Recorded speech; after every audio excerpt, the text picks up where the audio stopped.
السلام علیکم۔ Arabic word ہے اجتماع، اس کا مطلب ہے اکٹھا کرنا، اکٹھا ہونا، اور یہ لفظ جو ہے صرف عقل اور شعور رکھنے والے مخلوقات کے لیے استعمال ہو جاتا ہے۔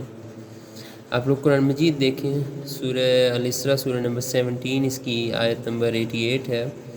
قل ان اجتمعت الانس والجن على ان یأتوا بمثل هذا القرآن، کہہ دو کہ اگر انسان اور جن اس بات پر مجتمع ہوں کہ اس قرآن جیسا بنا لیں تو اس جیسا نہ لا سکیں گے۔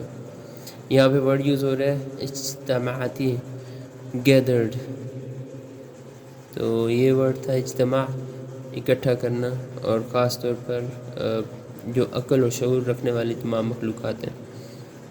جزاکم اللہ خیر۔